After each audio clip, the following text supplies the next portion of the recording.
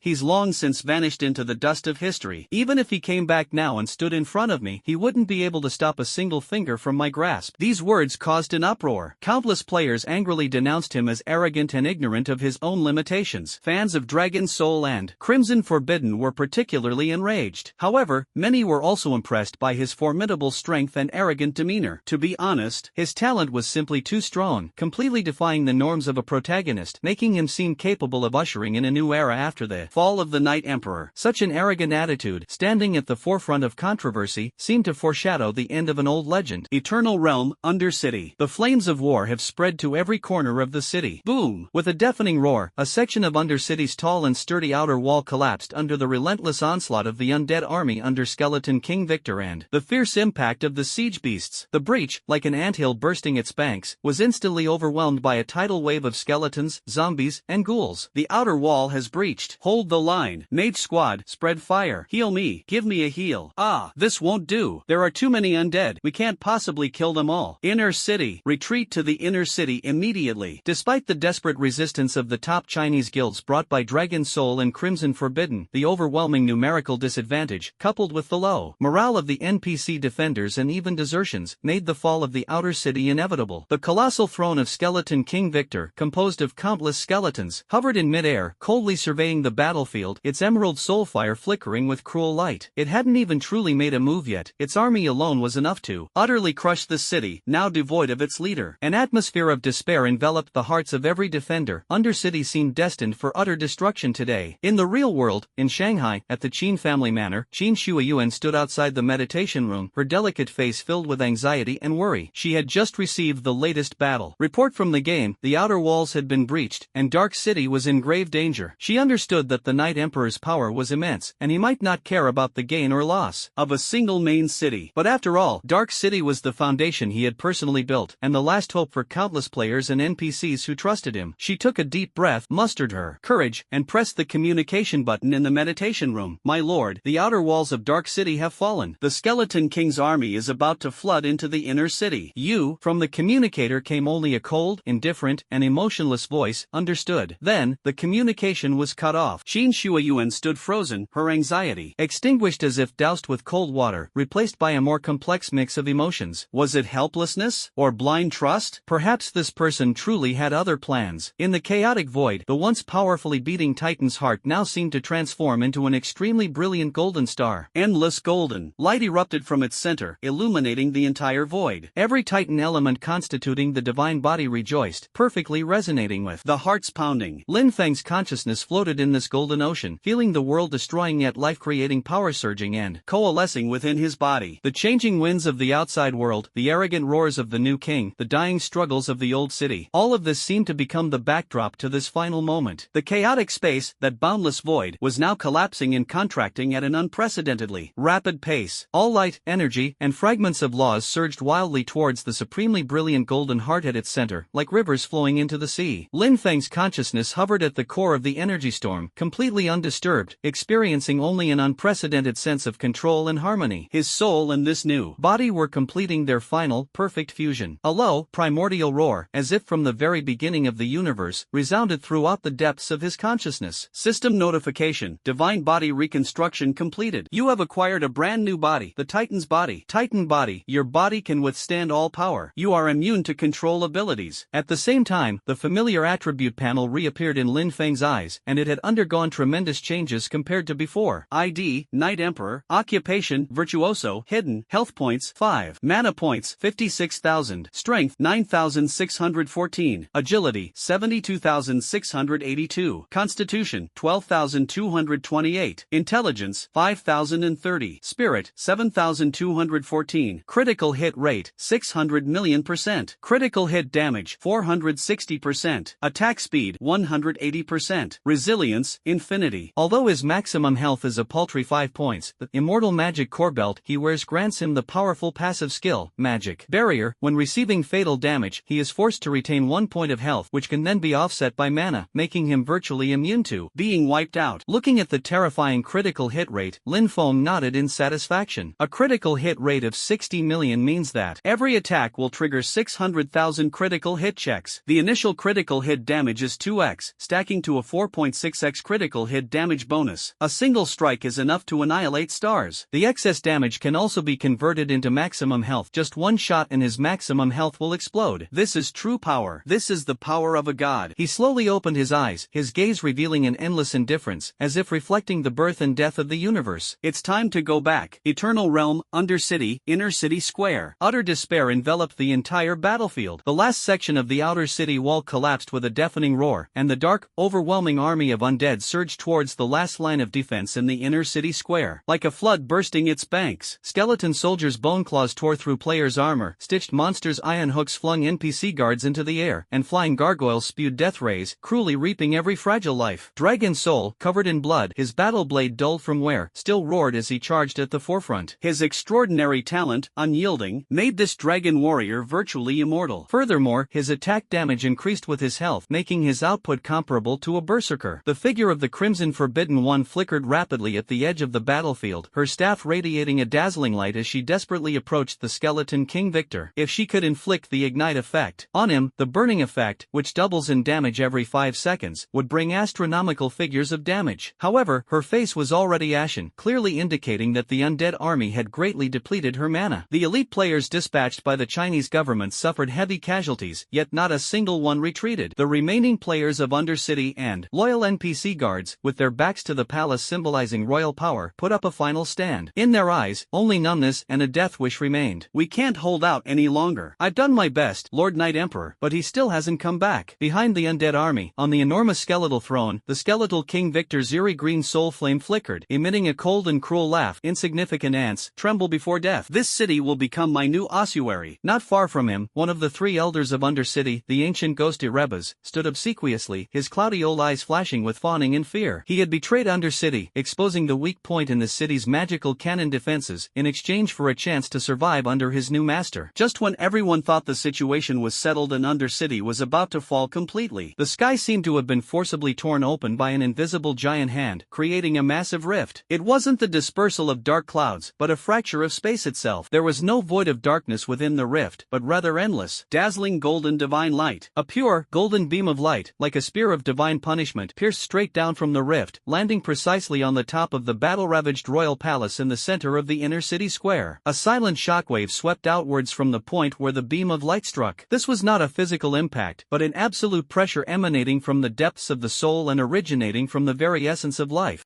On the entire battlefield, all the noise, shouts, magical roars, and howls of the undead, time seemed to freeze at that moment. Whether it was the charging skeleton soldiers or the players wielding weapons, whether it was the mages casting spells or the traitors preparing to surrender, whether it was the high and mighty skeletal king or the dragon souls in bloodstained taboos fighting bloodily, all life, all existence, was completely frozen in place by this sudden, vast aura, as imposing as a divine punishment. The dark, swarming army of the undead seemed to have been paused, remaining motionless in their various grotesque poses. While despair and resolve lingered on the faces of the players and NPCs in the plaza, their eyes were filled with bewilderment and terror. All eyes, involuntarily filled with awe and fear, were turned toward the source of the golden pillar of light. The light slowly faded. A figure stood silently, a black cloak fluttering without wind, his face cold and his eyes indifferent, like a god looking down upon the mortal world. Knight Emperor? A surviving player from Undercity could hardly believe his eyes. "He's back?" Dragon's soul swallowed hard, feeling a sense of relief. The Crimson Forbidden One suddenly looked up, his eyes flashing with an indescribable brilliance. The traitor Elder Erebus was terrified, his hair standing on end. He could clearly sense that the Lord of Darkness standing there now was from a completely different dimension than the one who had disappeared 3 days ago. That aura made its soul scream as it tried to escape. Even the arrogant skeletal King Victor stopped mocking, his throne slowly descending, the eerie green soulfire flickering violently, revealing his inner shock and unease. "You're the new city lord who disappeared? You killed Baal. Who exactly are you?" Victor's voice was low and hoarse, tinged with a hint of wariness. Lin Feng didn't even glance at him. How dare an ant call upon the name of a god? His gaze was as cold as a knife, as if he were surveying the entire battlefield. He saw loyal guards, bloodied reinforcements, and desperate civilians. Those wavering or even utterly betrayed souls also caught his eye. Finally, his gaze settled on Victor, the skeletal king, who was hovering in midair not far away. Without making any unnecessary movements, he slowly raised his right hand. On the shell of the Dark Chaser, an energy revolver made of pure golden divine power has been formed. Its design is simple, yet it exudes an aura of destruction. Then, he gently pulled the trigger, aiming the gun at the skeletal King Victor. Go to hell. There was no deafening gunfire, only a barely perceptible, soft sound that seemed to tear through space. A golden streak, so subtle it was almost invisible, traversed thousands of meters in an instant at a speed beyond comprehension. -43084010000000. The enormous numbers flashed by, and the space was distorted in an extremely eerie way, making it almost impossible for anyone to see the string of numbers clearly. The colossal throne of the skeleton King Victor is composed of countless bones, along with his physical form and the eerie green flames of his soul. It was as if a bubble had been popped, and it had silently and completely disappeared from this world. It wasn't an explosion, nor was it shattering. It was utter annihilation. Not a speck of dust, a wisp of black smoke, or even a trace of residual energy remained, as if he had never existed. That powerful city lord-level boss that plunged the entire Undercity into despair, a terrifying existence that even top players like Dragon Soul and Blood Forbidden, who are ranked among the top 3 on the Chinese leaderboard, find troublesome. A deathly silence enveloped the battlefield. An even more thorough and suffocating silence swept everything away. Everyone seemed petrified, rendered speechless. Their minds were completely blank. Even the usually composed and unperturbed high-ranking officials of the Chinese government were so astonished that their mouths gaped open and their eyes almost popped out. Bloodstained Tebu covered his mouth, his eyes filled with disbelief and shock. The countless undead army seemed to have lost its central control, remaining dazed and motionless in place. The traitor Erebesus's eyes rolled back, and he fainted from fright. At the top of the palace, Lin Feng slowly lowered the gun in his hand, and the golden energy revolver dissipated. He remained expressionless, his eyes indifferent, as if he had merely crushed an eyesore of an insect with a casual flick of his wrist. At this moment, he was the only light in Undercity, the only faith, the one and only God. The impact of Victor's instantaneous annihilation was extremely devastating. The massive, dark army of undead, having lost its supreme commander and soul link, descended into utter chaos and collapse. High-ranking undead can fight for a while based on instinct, but low-ranking skeletons and zombies run around like headless flies and even start attacking each other. The fear that originated from the depths of their souls completely destroyed their will to fight. Escape. It is unknown which high-ranking undead was the first to let out a soul shriek. Like a fuse being lit, the undead army collapsed instantly. They fled back in disarray, abandoning their armor and weapons, wishing they had more legs or a more flexible physique. The once mighty and invincible army of the dead is now in a sorry state, like stray dogs. Within Undercity, a deafening cheer erupted after a deathly silence. Lord City Lord! Long live the Night Emperor! We won! We held on! The ecstasy of surviving the ordeal and the fervent worship of the figure standing atop the royal palace, like a god, caused all the surviving Undercity NPCs and players to involuntarily kneel down. They roared with all their might in Lin Feng's direction, venting their excitement and awe. Although the elite players, including Dragon Soul and Blood Forbidden, sent by the top leadership of China, restrained themselves from kneeling, their faces were filled with shock and fervor. The two exchanged a glance, and saw deep awe and relief in each other's eyes. I am grateful to be standing beside this deity, and grateful for the foresight of the Chinese leadership. Lin Feng seemed oblivious to the roaring mountains and crashing waves beneath his feet, his gaze remaining calm. With a thought, the items that the skeleton King Victor dropped before his annihilation seemed to be drawn to him, transforming into streaks of light that flew towards him. A pile of equipment and items shimmering with dazzling golden-purple light. Health points? He casually glanced around, picked out a few weapons and armor pieces with decent stats, and tossed them towards the Dragon Soul and Crimson Forbidden Land below. Consider this your reward for your support. The voice was calm, yet carried an undeniable command. Dragon Soul and Crimson Forbidden hurriedly accepted the equipment, the golden gear radiating terrifying energy sending a shiver down their spines. This is epic-level equipment. You know, not every ordinary boss drops epic-level gear. Even a single piece dropped by a city lord would drive top guilds crazy. And the Night Emperor just casually bestowed it away? Thank you, Lord Night Emperor. The two hurriedly and respectfully expressed their gratitude. Lin Feng then casually tossed out several pieces of equipment suitable for different professions and distributed them to the dark city players who were still kneeling below, those who had shown bravery and made outstanding contributions in the siege battle. You deserve it too. The player who was chosen was first taken aback, then burst into even greater joy and gratitude. Thank you for your generous reward, Lord City Lord. I am willing to die for the City Lord. Wow, the City Lord is so generous. After completing all this, Lin Feng's gaze fell on the two trembling, barely standing figures below the steps of the royal palace, the two remaining loyal elders of Undercity, the great Lich Mar and the high demon Lord Beleg. Feeling Lin Feng's gaze, the two trembled with fear. They quickly stepped forward and prostrated themselves on the ground, saying, "Welcome back, Lord City Lord. We swear to serve you to the death." They were filled with relief at surviving such a disaster. Luckily, they hadn't wavered and betrayed the cause like that fool Erebus. Otherwise, they would probably have been among those wiped out. "Get up," Lin Feng said calmly. "You have rendered meritorious service in defending the city. Thank you, Your Excellency." Mar and Beleg stood up shakily, as if granted a pardon. As for the traitor who had already fainted from fright, the ancient ghost Erebus, Lin Feng didn't even bother to look at it again, and only instructed Mar, "Dispose of it in the most painful way." "Yes, sir." A cruel glint flashed in Mar's eyes. He too felt an intense hatred for Erebus's betrayal. What awaited Erebus was a soul torment 1,000 times more terrifying than death. Then, Lin Feng turned his gaze to the direction outside the city where the undead army was fleeing. His tone remained calm and even, yet it contained a chilling killing intent. "Mar, Beleg, gather all available forces and follow me to crush the city of the dead." The order has been given, without a doubt. Having just survived a fierce battle to defend the city, Undercity, after a brief respite, saw its remaining NPC army and excited players, led by two elders, surged forward with renewed vigor, following that godlike figure as they marched towards the city of the dead. The city of the Dead is not far from Undercity, and their territories even partially border each other. Having lost its Lord Victor and suffered a major defeat, the City of the Dead is now in chaos and leaderless. Faced with the Dark City army, personally led by Lin Feng and with high morale, the resistance of the City of the Dead appeared pale and powerless. In just half a day, this super city, which once rivaled Undercity, was completely captured. All the undead creatures that stubbornly resisted and the players who made the wrong choice within the city were purified. During the siege, the damage from a single bullet fired by Lin Feng was enough to increase his health by tens of billions. System announcement: the Undercity forces led by player Night Emperor have successfully conquered the City of the Dead. The City of the Dead is now incorporated into the Undercity territory. The news was like pouring a bucket of cold water into a boiling oil pan, causing an instant explosion. Half a day? The City of the Dead is gone? Are you kidding me? That's the City of the Dead. Even though the City Lord is dead, a starved camel is still bigger than a horse, right? Just how strong is the Night Emperor? He easily destroyed a main city in less than half an hour after logging in? This is insane. This isn't a player anymore, is it? This is the GM's favorite child? No, it's the GM's father. The Night Emperor is not dead. He has returned in force. He annihilated the Skeleton King with a flick of his finger. He led his army to raise the City of the Dead. Such news swept across all global server forums and real-world news headlines like a Category 12 hurricane. Meanwhile, observant players noticed that Night Emperor's ID had completely disappeared from all the leaderboards, as if the system had determined that he no longer belonged to the category of players. Although his level record remains forever at level 37, a full 10 levels higher than the highest-ranked player on the leaderboard, no one dares to use level to measure his true strength anymore. A single shot instantly kills a city lord of the same level. He annexes a rival main city in half a day. His combat power far surpasses what the insignificant leaderboard can represent. The Chinese leadership urgently convened a top-secret meeting classifying Night Emperor's file as top secret. His threat level and value assessment for attracting him soared to an immeasurable height. The leaders of countries like Japan and the United States felt unprecedented pressure and panic. The Qin family of Shanghai's position was completely consolidated, even showing a trend towards becoming Shanghai's #1 family. The Chinese leadership also extended an olive branch to them, all because they unexpectedly developed a connection with Night Emperor. Qin Shuayuan, a low-level player with only level 22, was directly appointed by Lin Feng as the third elder of the new Dark City, on par with Mar and Bell Lake, responsible for handling the economic and resource integration after the merger of the two cities, as well as liaising with the real world. Once the appointment was announced, no one dared to object. Everyone knew that she represented the will of that godlike city lord. Qin Shuayuan was incredibly excited, her admiration and gratitude towards Lin Feng reaching its peak. She understood that her life had been completely rewritten because of this fortunate encounter. The mystery of the disappearance was solved, and the shock of the king's return spread to every corner of the world. However, amidst this almost unanimous sensation and worship, there were still some discordant voices of doubt. Disappeared for 10 days, and Night Emperor's level barely increased? Really? Instantly killed the city lord? I didn't see any specific damage values. There's not even a clear screenshot, right? Maybe it was a bug that was accidentally triggered, or maybe he used some one-time forbidden spell scroll. Exactly. We don't know anything about the city lord's strength. Who would dare to provoke him easily? Under normal circumstances? Maybe that Skeleton King was actually quite weak to begin with. That Bai Tianxiu's talent, Wild Goose Leaves a Trace, is SSS level. It can infinitely stack the attributes and effects of all the equipment he's worn. Even if Night Emperor comes back, can he really defeat such a bug-level talent? The person upstairs is right. I can't think of any talent that can surpass Wild Goose Leaves a Trace for now. These doubts, though small, represent the sentiments of some players. After all, Lin Feng's return and performance were too bizarre, exceeding their comprehension. Bai Tianxiu's seemingly invincible Wild Goose Leaves a Trace talent also left everyone with endless room for imagination. Lin Feng remained unconcerned about the various reactions from the outside world. Why bother with the gossip of ants? Upon returning to the newly renovated Dark City Lord's Palace, his first action was to open the arena's registration interface and search for the entry point. His lingering memories told him that this first-ever intercity competition offered rewards so generously that it could propel one to new heights, an opportunity not to be missed. The preliminary rounds of this grand competition were in full swing across major cities worldwide. This was a nationwide carnival. Countless players were fiercely battling for the sole spot to represent their respective cities. Top experts clashed, dark horses emerged frequently, and every match captivated the hearts of millions of viewers. The final entry slots for each city were personally determined by the city lord. This competition among ascendants in Eternal God Realm not only benefited the players but also the powerful city factions behind them, who would receive generous rewards from the system, a reward coveted by all. Therefore, regardless of the city lord's character or stance, they would fairly and impartially select the strongest ascendant within their city. Undercity, a super city that had just annexed the city of the dead and boasted an unprecedentedly vast territory, naturally possessed 2 ascension slots. Unexpectedly, the leaders of 2 top guilds with official Chinese backing, Dragon Soul and Crimson Taboo, formally submitted applications to Lin Feng after the crisis in Undercity was resolved, expressing their willingness to lead their core members to join Undercity. Behind this decision,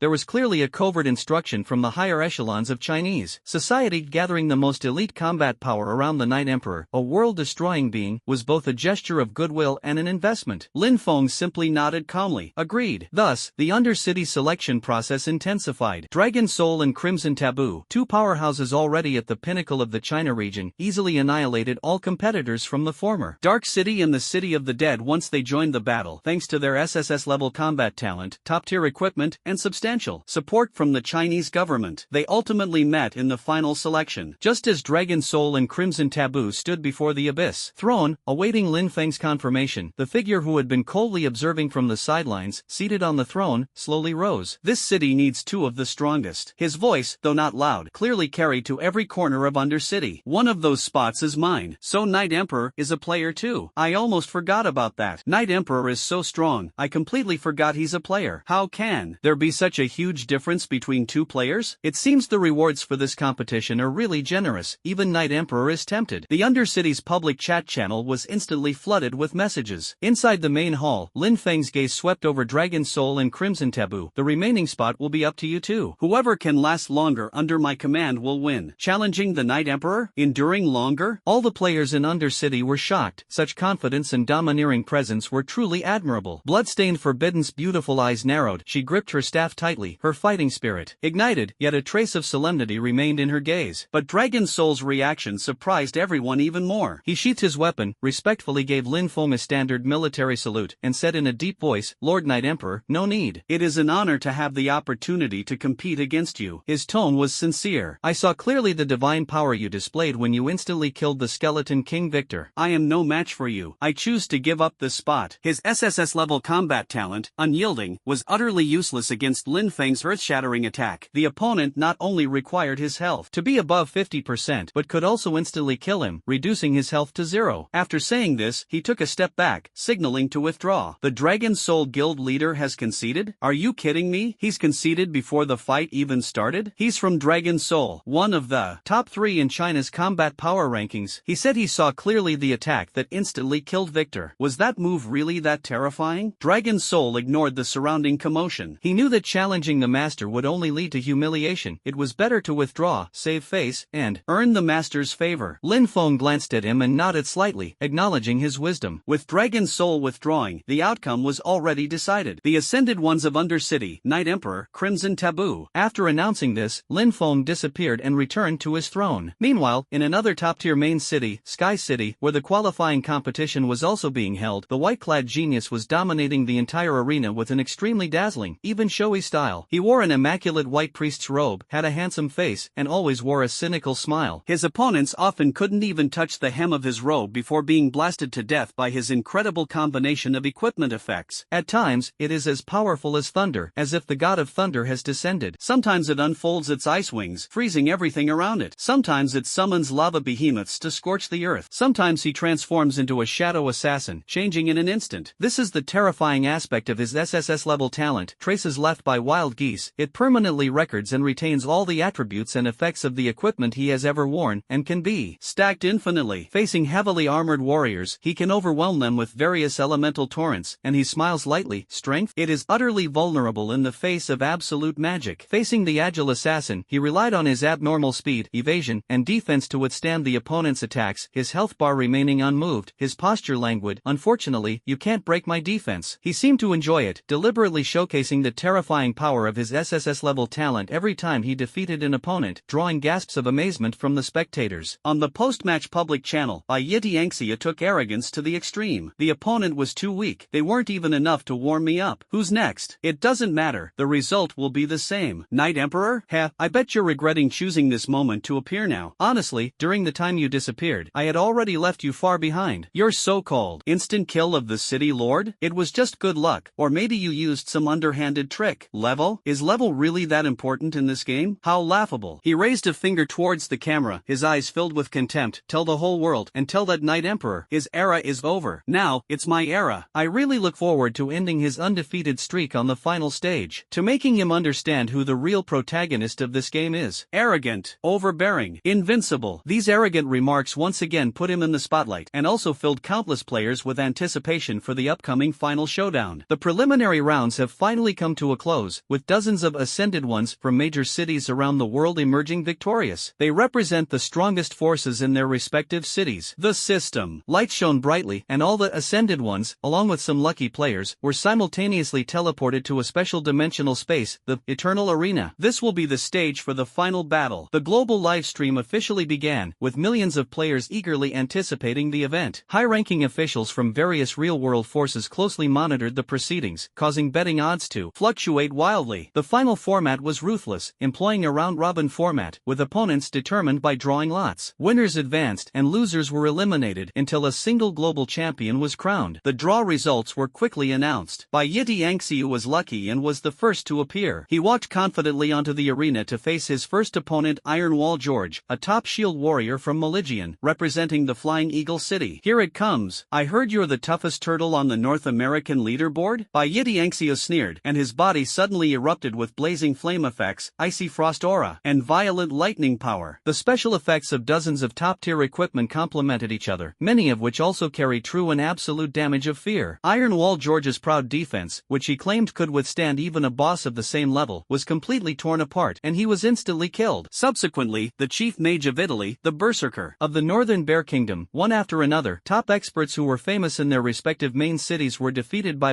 Yi Tianxiu's dazzling offensive with his explosive attribute stacking. His winning streak brought the atmosphere at the venue and in the live broadcast room to a fever pitch. Countless supporters cheered wildly for him, and each victory was accompanied by his increasingly arrogant declarations and contempt for the old-era kings. Finally, he encountered the Crimson Forbidden One from the Dark City. Knowing the opponent's terrifying attributes, the Crimson Forbidden One unhesitatingly activated her SSS-level talent, Wildfire. The spark effect is triggered, and an almost imperceptible, scorching spark lands on Yiti Angxiu, inflicting continuous damage. The Wildfire effect is poised to erupt at any moment. As long as the burning continues, the damage will increase exponentially. This is her signature move. Countless powerful enemies have fallen to her inextinguishable spark. Oh, not bad, sustained damage talent. A playful smile appeared on Yi Tianxiu's face. Unfortunately, it's useless against me. -100, -50, -25, -12, -6. Soon, the damage caused to him by the wildfire that was powerful enough to burn everything had diminished to a negligible level. How is this possible? Blood Forbidden's expression changed drastically. Her SSS-level combat talent was so easily suppressed? Useless. A faint silver halo appeared around Yiti Angxiu, who chuckled. Let me think. Oh, I remember now. I once wore a purple necklace with a homogeneous suppression effect. Do you know what homogeneous suppression means?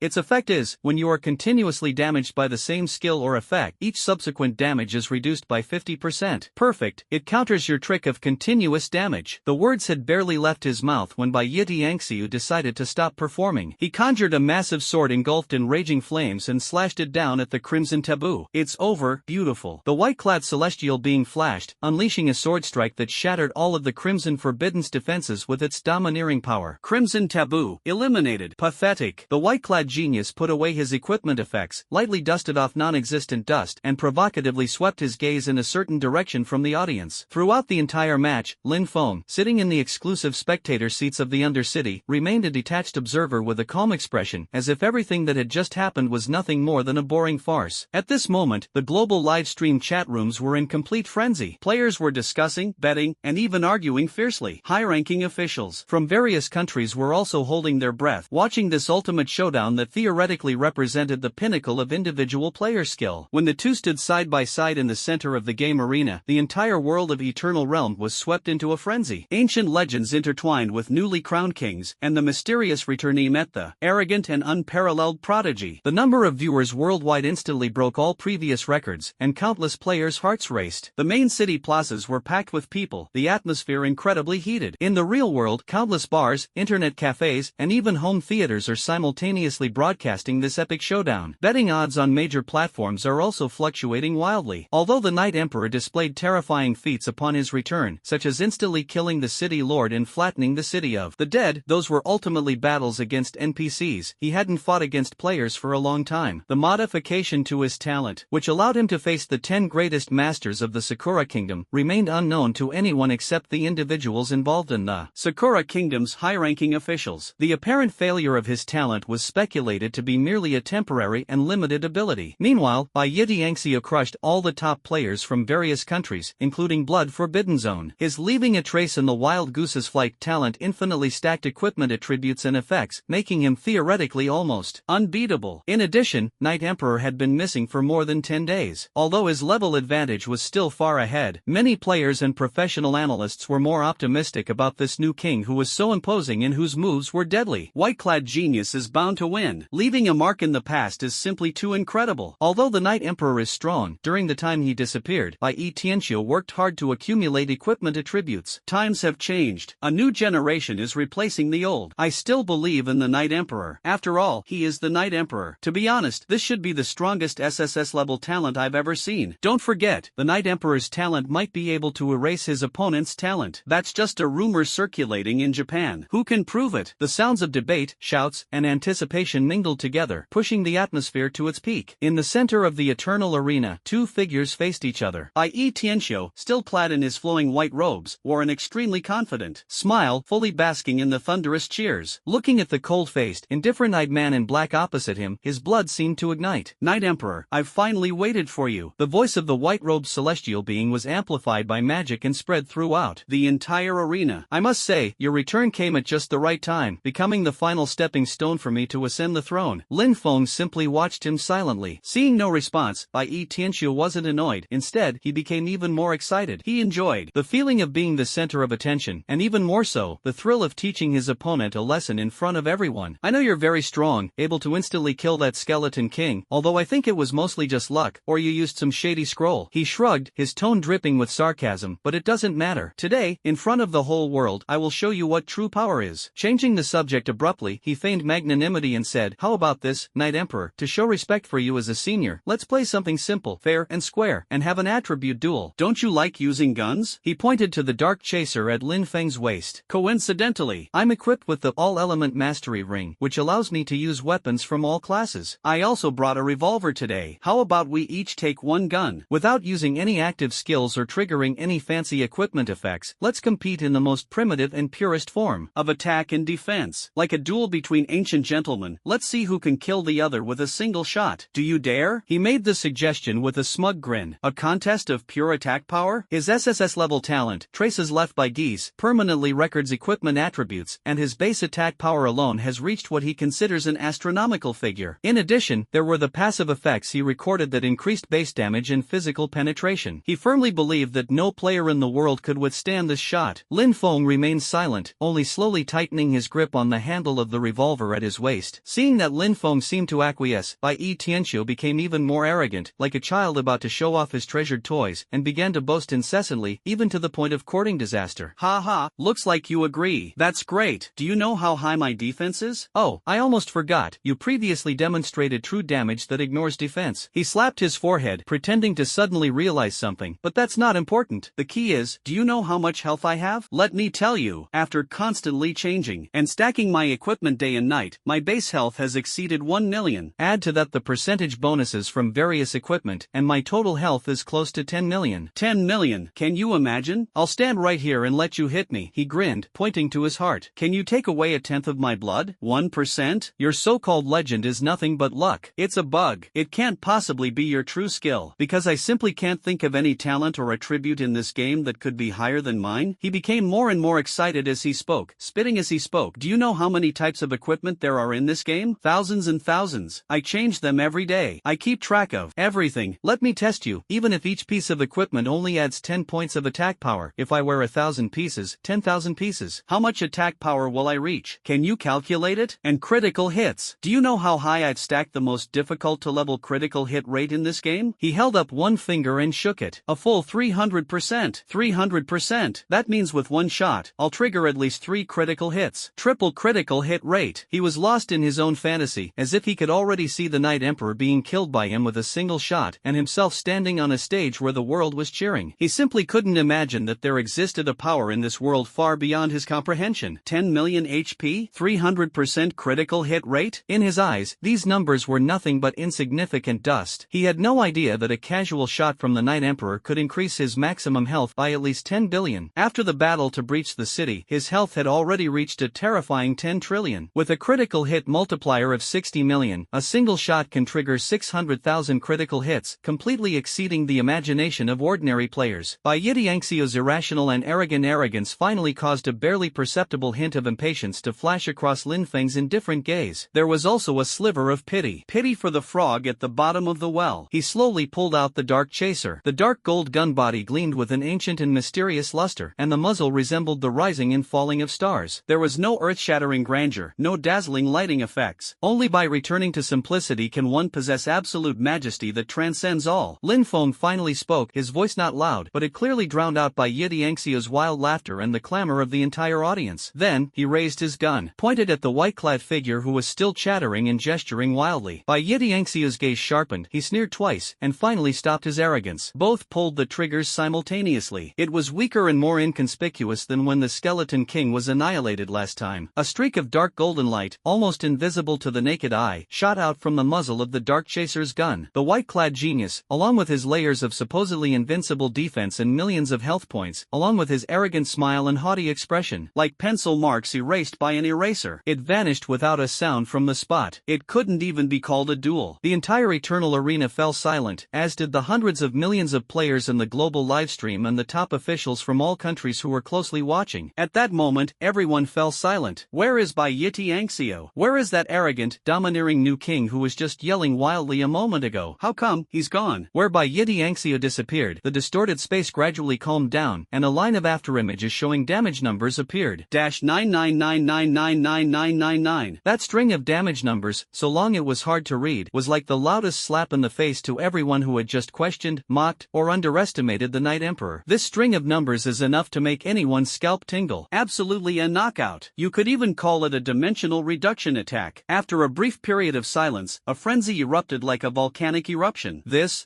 damage? Am I seeing things? How many nines were there just now? I can't even count them all. One shot. He actually killed him with a single shot. Where's Bai Yidianxio? He was instantly killed? My god, that's a truly godlike play. The scene erupted instantly. The live stream chat exploded like a volcano. Players worldwide were stunned and ecstatic, speechless with rage. Inside the arena, Lin Feng slowly sheathed his dark chaser, his face expressionless, his eyes still cold, as if he had just accomplished nothing more than a trivial matter. Why would the bright moon care about the faint glow of a firefly? At this moment, all doubts vanished, all arrogance turned to dust. The Night Emperor was declaring to the world in the most direct, shocking, and unbelievable way. At the same time, a soft white light illuminated the center of the arena. The system's arena protection mechanism activated, and within the light, the figure of the white-clad Tianxiu slowly materialized. Then, the live stream ended, and the plane where the arena was located began to collapse and fission. The scene shifted, and all the finalists appeared in a vast wilderness under a bright moon. It was probably the outskirts of a major city. Blood-stained. Taboo and the others looked at Lin Feng with awe, then crushed the teleportation scrolls in their hands. White-clad Heavenly Show stood there blankly, his eyes vacant, seemingly still unable to recover from the terrifying death he had just experienced. A few seconds later, the memories gradually returned. The terrifying experience of being instantly vaporized by a single shot, the damage numbers that stretched far beyond the display's capacity, and the system's cold announcement flooded his mind like a tidal wave. No, impossible. Bai Yidianxio's eyes widened suddenly, his handsome face contorted in an instant, filled with madness and humiliation, his expression etched with unbelievable pain. It's fake. It must be fake. He roared hysterically, game system. This is definitely a system error. How could I lose? How could I be instantly killed? Just minutes ago, he was showing off his unbeatable health, terrifying critical hits, and stacked attack power to the world. But in the blink of an eye, in front of millions of viewers, he was instantly killed by his opponent with the simplest and most primitive shot. For this extremely arrogant man, this was 1,000 times worse than death. The enormous contrast and extreme humiliation instantly made him lose his mind. At the same time, a system announcement once again resounded throughout the entire server. System announcement: congratulations to player Night Emperor for winning the first Eternal Realm Arena tournament. Reward: 1,000 gold coins. Reward: 250,000 experience points. System announcement: congratulations to player Night Emperor for winning the special reward for the first arena champion, the Oracle. Skill book chest. Opening it will grant you a unique skill book perfectly suited to your class, with a minimum quality of legendary. System notification, your level has increased to LV38. System notification, your level has increased to LV39. System notification, your level has increased to LV40. System notification, you have reached level 40 and the path to job advancement has officially begun. Please explore the game for details. Wow! Envy, jealousy, and hatred. Millions of players were practically drooling over the outrageously generous rewards, especially the Oracle skill book box, which contained at least legendary skills, and unique ones at that. It was simply insane. Upon hearing these rewards, Yeti Anxio's eyes turned bloodshot, burning with intense jealousy. The reward for second place is drastically different, although they also receive an epic skill and 300 gold coins. It's nothing compared to the Night Emperor's reward. Why? Why does he have all of this? All of it should have been mine. His gaze was fixed on the black-clad figure not far away, who didn't even bother to look at him and was about to activate the reward. A vicious and crazy thought quickly grew in his mind. That's right, equipment. I remember there's a piece of equipment. He suddenly remembered that he had once worn an extremely insidious dagger with a special effect called Withering Backstab. When attacking a target from behind, there was a 30% chance of triggering an instant kill effect. Ignoring defense, ignoring health, just one trigger of the instant kill chance would instantly kill the opponent and steal his equipment. I want to see which piece of equipment makes him so powerful. Being killed on the spot only drops a few gold coins at most. The equipment I'm wearing is practically useless in terms of stats, aside from its appearance. The game world is so vast, with various stealth effects. Can he really find me in the sea of people? I can simply continue looting equipment and improving my strength. One day, blinded by jealousy and humiliation, Yeti Anxio had long forgotten the fear of being instantly killed. His only thought now was to gamble everything. Die, Night Emperor! He let out a twisted roar, his figure blurring instantly, appearing like a ghost behind Lin Feng, his dagger aimed fiercely at his back. However, Lin Feng's sinful cloak possessed a powerful aura that broke through invisibility. Though his figure in white was slightly blurred, it quickly became clear again. This scene took him by surprise. Lin Feng, with over 70,000 agility, didn't even turn around, easily dodging this fatal blow, as if it were nothing more than a gentle breeze. Just as the dagger was about to touch his trench coat, Lin Feng's thoughts stirred slightly. That mysterious and unpredictable fate, transcending the rules, quietly activated its effect on his talent through the modified Mirror of Insight. Objective: permanently record and retain all equipment you have ever worn. You gain all its attributes and effects, which can be stacked infinitely. Modified to permanently record and retain all equipment you have ever worn. You gain all its negative attributes and effects, which can be stacked infinitely. An invisible and imperceptible powerful force instantly descended upon by Yeti Anxiu. His prized SSS level talent, the foundation of his existence, abruptly changed, directly altered by an irresistible force. All the accumulated equipment attributes and activated dazzling effects on his body vanished like a receding tide. In Eternal God Realm, some equipment comes with negative attributes and effects. For example, Lin Feng's sinful breastplate not only significantly reduced his health but also multiplied the damage he received. Yeti Anxiu immediately fell into a weakened state. His base health and attack power were reduced to less than 3 digits due to the negative effects of his previous equipment. Now, even the monsters in the newbie village could easily kill him.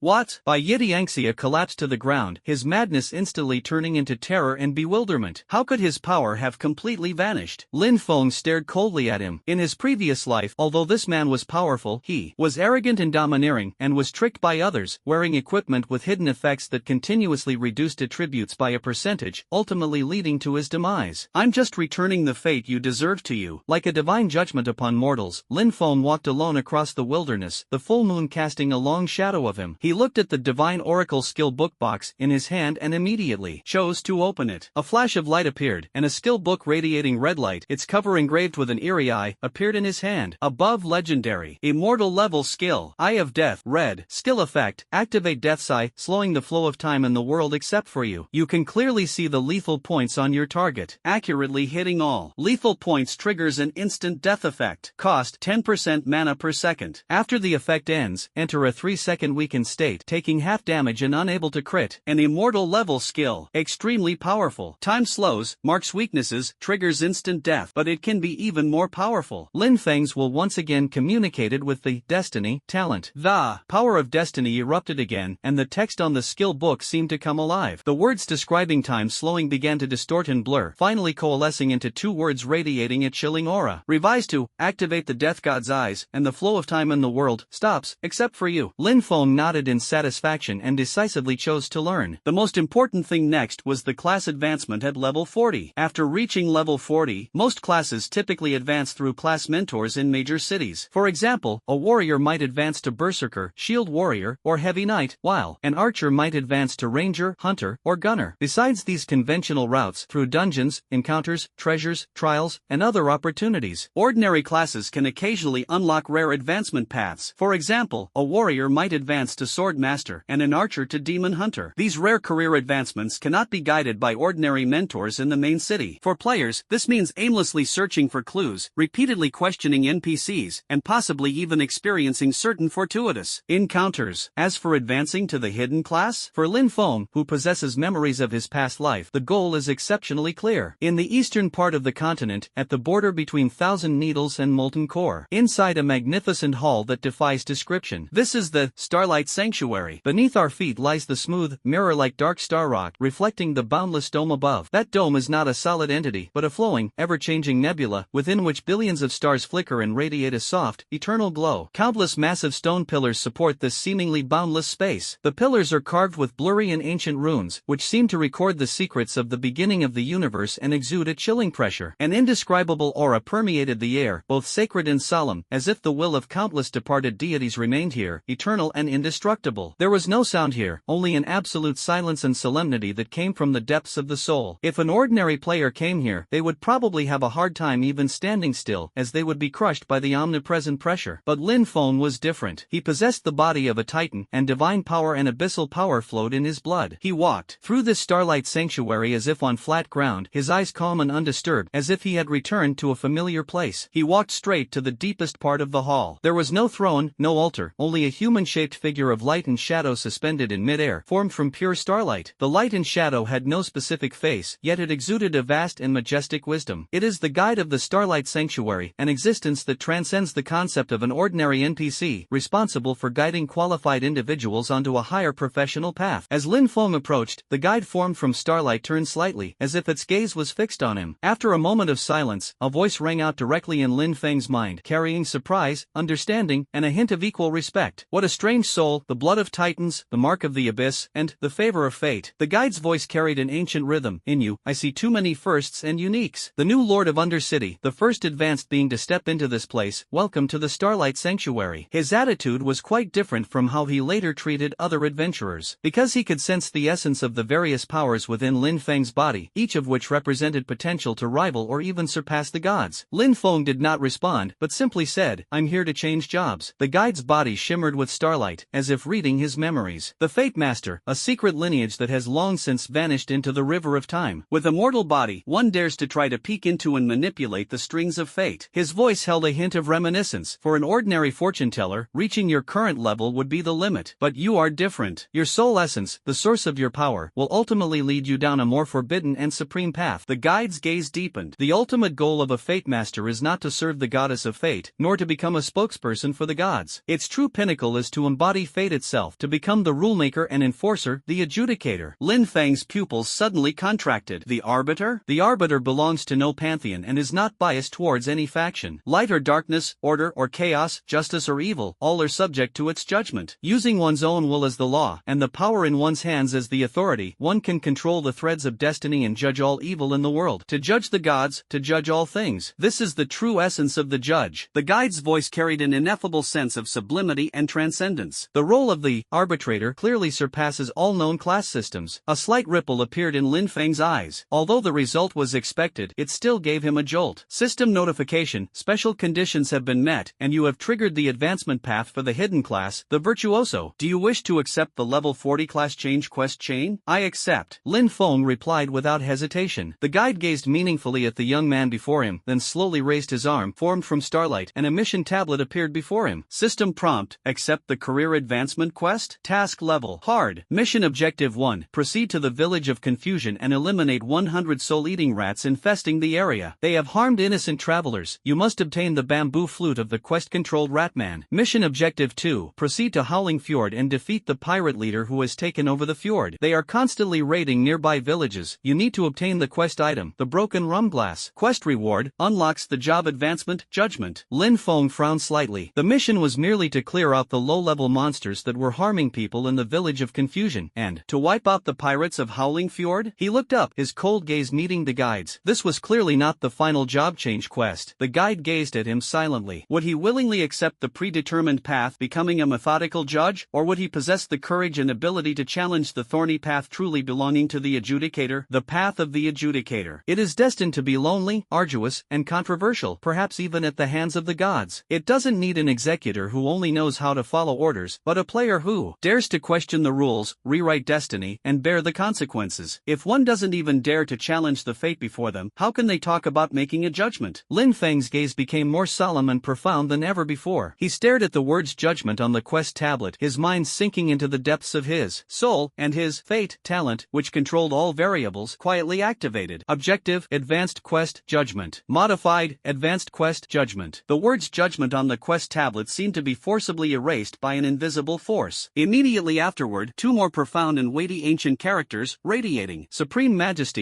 reformed and reappeared. The ancient quest tablet trembled violently, radiating light. The quest level and content on it instantly underwent a dramatic change. Career advancement quest, unique judgment. Mission level, mythical, extremely dangerous. Mission background, all things have sin, and even God is not without flaw. Some sins are concealed by time and wrongly judged by power, but the threads of fate will eventually pull out the truth. Quest requirement, obtain the Broken Oath tablet. Mission description, travel to the far west, to the coast where the Chaos Sea meets the continent, and search for a forbidden artifact related to the fall of gods and the alteration of faith. This artifact concerns a colossal sin judged by the holy city of Ascaro, and is the initial proof for you to exercise your authority of judgment. Quest reward, upon completion of all quests, unlock the job advancement, Arbiter. The mission objective targets Ascalo, the core capital city of the Holy Light Forces, and involves the fall of gods and the alteration of faith. This is no longer a simple act of conquest, but rather a direct attack on the most fundamental contradictions and secrets of this continent. As the quest panel changed, the guide's light and shadow flickered slightly, emitting a loud buzzing sound, carrying an extreme astonishment that seemed to be approval. Just as I thought, you, an unknown being. Convicting someone is easy. Following the rules leads to a smooth path, but ultimately it's still mundane. Making a judgment is difficult. It requires defying fate, facing enemies from all sides, and only then can one transcend. Go, destiny, system prompt, accept career advancement quest, task level, hard. Mission objective 1, proceed to the village of chaos and eliminate 100 soul-eating rats inhabiting it. They have harmed innocent travelers. To complete this mission, you must obtain the bamboo flute that controls the ratmen. Mission objective 2, proceed to Howling Fjord and defeat the pirate leader who has taken over the fjord. They are constantly raiding nearby villages. You need to obtain the broken rum glass as a mission item. Quest reward, unlocks the job advancement, judgment. Lin Feng frowned. The mission was merely to clear out the low-level monsters that were harming people in the village of chaos, and to eliminate the pirate leader of Howling Fjord. He looked up, his cold gaze meeting the guide's. This was clearly not the final job change quest. The guide watched him silently. Would he resign himself to his fate, becoming a law-abiding judge, or would he possess the courage and ability to challenge the thorny path truly belonging to the adjudicator? The path of the adjudicator. It is destined to be lonely, arduous, controversial, and perhaps even an enemy of the gods. It doesn't need an executor who merely follows orders, but rather a player who dares to question the rules, rewrite destiny, and bear all the consequences. If one doesn't even dare to challenge the fate before them, how can they speak of making a judgment? Lin Feng's gaze was solemn and profound. He stared at the two characters' judgment on the quest tablet, his thoughts plunging deep into his soul. His fate talent, which controlled all variables, quietly activated once more. Target, advanced quest, judgment. Revised to, advanced quest, judgment. The words judgment seemed to be forcibly erased by an invisible force, and then two more profound, weighty, and supremely majestic ancient characters re-emerged. The ancient stone slab trembled violently, radiating brilliant light. The mission level and content on it were instantly and completely rewritten. Career advancement quest, unique judgment. Mission level, mythical, extremely dangerous. Mission background, all things have sin, and even God is not without flaw. Some sins are concealed by time and wrongly judged by power, but the threads of fate will eventually pull out the truth. Quest requirement, obtain the Broken Oath tablet. Mission description, travel to the far west, to the coast where the Chaos Sea meets the continent, and search for a forbidden artifact related to the fall of gods and the alteration of faith. This artifact concerns a colossal sin judged by the holy city of Ascaro, and it will become the initial proof for you to exercise your authority of judgment. Reduced to ashes. Quest reward, upon completion of all quests, unlock the job advancement, Arbiter. The mission objective points directly to Ascaro, the core capital city of the Holy Light Forces, and mentions the fall of gods and the alteration of faith. This is no longer a simple matter of exterminating monsters, but a direct attack on the deepest contradictions and secrets of this continent. Watching the changes on the quest panel, the guide's light and shadow rippled slightly, emitting a loud buzzing sound, as if carrying an extremely approving astonishment. Just as I thought, you are an unknown being. Convicting someone is easy. Following the rules leads to a smooth path, but it's still just being ordinary. Making a judgment is difficult. Going against the heavens makes you an enemy of the world, but that's true transcendence. Go, chosen one of destiny, use your power to uncover the hidden truth and judge the sins that deserve punishment. But remember, the path ahead must be paved by yourself. Lin Feng frowned slightly. Would his subsequent choices still affect his career advancement? He didn't say much, but simply nodded slightly to the gradually blurring figure of the guide as a response. Chaotic Coast, City of Holy Light, the fall of gods and the corruption of faith, the great sin judged. Is this the path of the Arbiter? His gaze grew increasingly deep and cold. In the far west, on the Chaos Coast, the edge of the continent, bordering the Chaos Sea, churning with intense chaotic energy, according to the myths passed down by the NPCs in Eternal God Realm, this continent has been surrounded by the Chaos Sea since the beginning of creation. The beach was covered with bizarre rocks and twisted vegetation corrupted by chaotic energy, and unsettling whispers filled the air. Lin Feng's figure appeared like a ghost on this desolate and lifeless beach. His gaze swept over the monsters wandering the beach, exuding an aura of depravity. They may have once possessed complete forms, but now they were all twisted beyond recognition by the power of chaos, leaving only bloodthirsty instincts and endless wails. The immense sins being judged. Lin Feng recalled the description of the judgment quest. The guide had vaguely mentioned the fall of gods and the alteration of faiths. These so-called fallen monsters might have once been followers or servants of a neutral or even benevolent god on this continent. Due to some little-known events, they were labeled as fallen and are now suppressed and forgotten by the mainstream faith. He noticed that on the larger fallen monsters, some ancient totem markings, long blurred but still recognizable, were faintly visible. These symbols were incompatible with the mainstream Church of Light on the continent today, and even the undead faith system of Undercity. Quite interesting. Instead of immediately clearing out the monsters, he followed the mission instructions and searched the vast Chaos Coast for the so-called token. After a thorough search, he finally discovered a cracked stone slab fragment, still radiating a faint divine aura, beneath a dilapidated statue buried deep in the Chaos Silt. Quest item, Broken Oath Tablet. Description: this stone slab seems to bear the weight of an ancient and heavy vow. Its surface bears traces of forced erasure and alteration, and a faint, resentful groan. It points to the City of Holy Light, Ascaro. Having obtained the token, Lin Feng vanished without a trace. His next target, Holy City of Radiance, Ascaro. That was the core of the Holy Light forces. Holy City, situated on the most fertile central plain of the continent, is the largest and most sacred city players can access. In stark contrast to the eerie atmosphere of Undercity, everything here is bathed in an inextinguishable holy light. Pure white walls soar into the clouds, adorned with countless reliefs of angels and saints, radiating a soft yet majestic glow. The city's buildings are predominantly constructed of white marble and accented with gold. The streets are wide and clean, and priests in pristine white robes and paladins in silver armor are a common sight. The air is filled with tranquil hymns, seemingly capable of cleansing all sins. However, behind this ultimate light and holiness, Lin Feng keenly sensed a hypocritical oppression. On the post road outside the city, the patrolling paladins, though their eyes were devout, possessed an undeniable rigidity. In their brows, the priests chanting hymns had gentle smiles, but lacked genuine warmth. The entire city was like a meticulously crafted, perfect stage, where everyone played their roles flawlessly, yet lifelessly. When Lin Feng, dressed in a black cloak that represented the Lord of the Dark City and exuded a faint abyssal aura, appeared before the tall and majestic city gate of Holy Radiance City, it was like a drop of thick ink being poured onto a pure white painting, instantly causing a huge commotion and alert. That's the Night Emperor? What is he doing in Holy City? This is the territory of the Church of Light. The Lord of Undercity has actually come to the City of Light? Is this an invitation to war? Are you crazy? The Night Emperor's sin value has probably already exceeded the heavens. Why don't the guards of Holy Radiance City just take action? The Skeleton King's grave hasn't even grown grass yet. I bet 5 cents the guards won't dare to make a move. The players of the Light faction at the city gate immediately erupted in chaos. They retreated hastily, staring at the lone figure with suspicion and uncertainty. What shocked them even more was that, upon seeing Lin Feng, the paladins on the city wall and the gate guards, though all gripping their weapons as if facing a formidable enemy, did not launch an immediate attack as they would with other players with high sin values. Instead, an NPC who was clearly a high-ranking priest hurriedly left the city after receiving orders from his superiors, followed by 2 squads of fully armed Templar knights. Your Majesty the Night Emperor. The high priest stopped in front of Lin Feng, bowed slightly, and although his tone remained polite, the wariness and probing in his eyes were undisguised. May I ask what brings you to the City of Holy Radiance? If it is for sightseeing, the Holy See will certainly do its best to be a good host. They naturally dared not act rashly. The shocking deeds of this man who instantly killed the skeleton king victor and led his army to raise the city of the dead had already spread throughout the entire continent through various channels. Even the city lords of the same level main city were annihilated by him with a flick of his finger. Although Holy Radiance City was strong, it was unwilling to easily provoke such a terrifying existence. This scene left the surrounding players speechless and buzzing with discussion. They really are being very polite? Who knows? Last time I accidentally became a red name, my sin value was only in the teens, but I was hacked to death by the paladins at the gate as soon as I entered the city. Night Emperor's sin value must have already reached millions, right? They actually treated them like VIPs? This game is so realistic. He who steals a hook is punished, he who steals a kingdom becomes a king. This is a living example. To slaughter one person is a crime, to slaughter 10,000 is to be a hero. The Night Emperor has become the hero above all heroes. As expected, strength is the only true measure of power. Might makes right. You know what? You can't revive an NPC just by spending money. If it were me, I'd be scared too. Lin Feng completely ignored the surrounding discussions and the probing of the high-ranking officials, and simply spoke, his voice low but carrying an undeniable authority. I want to see your archbishop. The high priest's expression changed slightly, but he still said respectfully, Your Majesty, please follow me. His Highness the Archbishop is waiting for you in the temple. Amidst the astonished and envious gazes of countless players, Lin Feng, escorted by this high-ranking priest and 2 squads of Templar knights, strode confidently into the city of Holy Light, as if this were his own territory and no one dared to stop him. After passing through the magnificent streets, we finally arrived at the most magnificent and sacred cathedral of Holy Light in the center of the city. Inside the church, the dome hangs high, and huge stained glass windows depict the epic of the God of Light descending and driving away darkness. An elderly man, dressed in a magnificent golden priest's robe and holding a scepter, with a weathered face but sharp eyes, stood beneath the statue. This was Archbishop Angst, the supreme ruler of the city of Holy Light. Your Majesty the Night Emperor, I have long admired your name. Archbishop Angst's voice carried a hint of authority, but deep in his eyes lay a hint of apprehension. He waved for the surrounding priests and knights to step back, leaving only him and Lin Feng in the empty temple, thus isolating themselves from the prying eyes of all the players, the Chaos Coast, and the immense sin associated with it. Without any pleasantries, Lin Feng went straight to the point and revealed the clues on the broken oath stone tablet. His attitude was cold and direct, completely ignoring any possible attempts by the other party to test or win him over. Archbishop Angster's pupils suddenly contracted, and his expression changed several times. How